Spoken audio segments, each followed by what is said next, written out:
दोस्तों आप लोग तत्व यौगिक और मिश्रण का नाम तो सुने होंगे और आज मैं इस वीडियो में इसके बारे में पूरी डिटेल से जानकारी आप लोग को दूंगा। और आप ये वीडियो कंप्लीट करने से पहले मुझे यकीन है कि आप लोग तत्व यौगिक और मिश्रण का जितना जो आप लोगों का डाउट होगा सब खत्म हो जाएगा।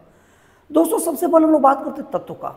तत्व का मतलब होता है किसी भी पदार्थ का एकदम शुद्ध अवस्था का नाम। जैसे अगर आप लोहे की रॉड लीजिएगा तो उसके अंदर भी लोहा, बाहर भी लोहा, केवल लोहा एकदम शुद्ध है, इसका मतलब वो तत्व है। अगर आप कैल्शियम की बात करिएगा तो कैल्शियम लीजिएगा तो पूरा ऊपर से तक कैल्शियम ही रहेगा, वो भी क्या है, तत्व है। उसी तरीके से आयोडीन, ब्रोमीन, बहुत सारे ऐसे तत्व के अफराद एग्जाम्पल है। सोना चांदी सब के सब एक तत्व होते हैं क्योंकि उसके जितना अंदर छिलिएगा केवल वही निकलेगा। अब तत्व आप लोग समझ गए, तत्व मतलब शुद्ध पदार्थ का नाम होता है।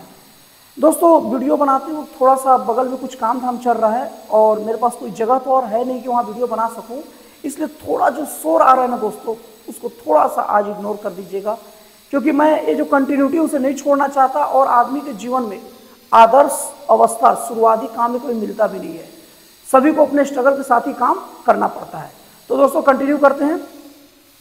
यौगिक का मतलब होता है कि दो तत्वों का निश्चित अनुपात में जो मिलन होता है उसी को यौगिक कहते हैं। जैसे सोडियम क्लोराइड जो नमक हम खाते हैं वो यौगिक है, उसमें एक सोडियम का परमाणु और एक क्लोरीन का परमाणु है, ठीक है। कैल्शियम क्लोराइड है, उसमें एक कैल्शियम और दो क्लोरीन। उसी तरह से अमोनिया है, उसमें एक नाइट्रोजन और तीन हाइड्रोजन। ऐसे अफराद एग्जाम्पल है जिसका एक निश्चित अनुपात के साथ जो मिश्रण हो, मिलन हो, उसी को क्या बोलते हैं, यौगिक। और इंग्लिश में क्या बोलते हैं, कंपाउंड। तो कंपाउंड आप लोग समझ गए। और फिर से मैं रिपीट कर दे रहा हूं, तत्व का मतलब एकदम शुद्ध, उसके अलावा कोई और ना वो तत्व है। और एक या एक से ज्यादा जिसका एक निश्चित अनुपात, फिक्स रेशो में जो मिलना हो वो क्या है, यौगिक है। अब मैं बात करूंगा मिश्रण का। मिश्रण का मतलब जिसका कोई अनुपात नहीं होता, अता पता नहीं होता। जैसे चाय का एग्जाम्पल ले लीजिए, चाय में कोई शक्कर ज्यादा पीता है, कोई शक्कर कम पीता है।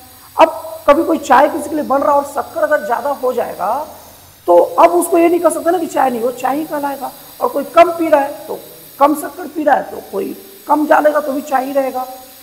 तो मिश्रण का मतलब होता है कि अनुपात से कोई लेना देना नहीं होता है, जितना मन है अपने हिसाब से डाल लो। और जो हम लोग मिक्सचर खाते हैं, जिसको इंग्लिश में मिश्रण को इंग्लिश में मिक्सचर ही कहते हैं, नाम ही मिक्सचर है। जो डालना है डाल दो, बन गया मिक्सचर। कभी तीखा मिक्सचर, कभी नमकीन मिक्सचर, ज़्यादा कम होते रहता है। तो दोस्तों आप लोग तत्व यौगिक और मिश्रण में यहाँ अंतर समझ गए होंगे। अब मैं आप लोग जैसे कि थंबनेल में देखा है कि इलेक्ट्रॉन, प्रोटॉन और न्यूट्रॉन क्या होता है। दोस्तों इलेक्ट्रॉन, प्रोटॉन, न्यूट्रॉन हमारे समझ की बहुत अच्छी अवस्था का नाम है और हमें इलेक्ट्रॉन, प्रोटॉन, न्यूट्रॉन को समझना चाहिए। दोस्तों आप लोगों को बता दूं कि दुनिया का हर चीज का आखिरी जो पॉइंट होता है ना वो तत्व होता है, ठीक है। जैसे अगर आप मान लीजिए जैसे कि आप मिक्सचर खा रहे हैं, मिक्सचर में अगर मान लो उसका नमकीन नमक के भाग को अलग करेंगे तो किससे मिलकर बना है, सोडियम क्लोराइड से, मतलब एक सोडियम एक क्लोरीन है। और अगर आप नमक के सोडियम क्लोराइड में सोडियम को अलग करेंगे, क्लोरीन को अलग करेंगे तो अंत में क्या बनेगा, तत्व।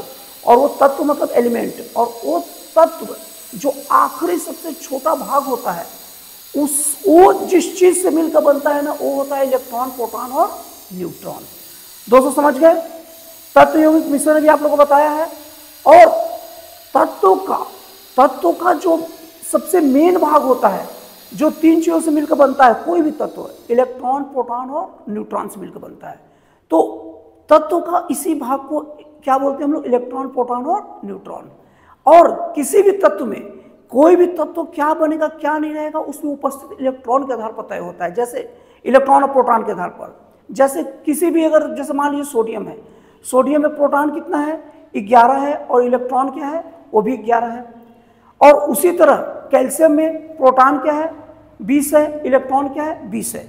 और अगर किसी भी तरीके से अगर एक अंदर का प्रोटॉन कम हो जाए, जैसे कैल्शियम में 20 प्रोटॉन 20 इलेक्ट्रॉन है, उसका एक इलेक्ट्रॉन अगर कम हो जाएगा तो वो पोटेशियम बन जाएगा, क्योंकि पोटेशियम में 19 प्रोटॉन और 19 इलेक्ट्रॉन रहते हैं। तो दोस्तों ये होता है इलेक्ट्रॉन, प्रोटॉन और न्यूट्रॉन। मतलब कि कोई भी तत्व क्या बनेगा ये उसके अंदर का प्रोटॉन और इलेक्ट्रॉन तय करते हैं। और आप लोगों को बता दूं दोस्तों कि कोई भी तत्व में इलेक्ट्रॉन है वो अलग होते रहता है रिएक्शन के समय, लेकिन प्रोटॉन स्थिर रहता है। जैसे एग्जांपल के तौर पर सोडियम क्लोराइड, जब सोडियम और क्लोरीन जब रिएक्शन करेगा ना तो रिएक्शन करने के बाद में सोडियम क्या करेगा, अपना एक इलेक्ट्रॉन क्लोरीन को दे देगा, क्लोरीन उससे एक इलेक्ट्रॉन ले लेगा।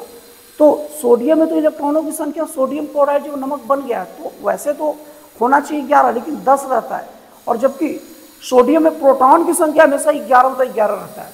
उसी तरीके से क्लोरीन में प्रोटॉन की संख्या 17 और इलेक्ट्रॉन की संख्या भी 17 रहता है, लेकिन अगर एक इलेक्ट्रॉन ले ले तो उसका 18 इलेक्ट्रॉन जरूर हो जाता है, लेकिन प्रोटॉन हमेशा क्या रहता है, फिक्स रहता है। तो दोस्तों मुझे उम्मीद है कि मैं आप लोग को इलेक्ट्रॉन, प्रोटॉन और न्यूट्रॉन को अच्छे से समझा पाया हूँगा। तो दोस्तों फिर मिलता है अगले वीडियो में एक नए, एक जन कल्याणकारी और एक राष्ट्र और प्रेरित नए विचारों के साथ।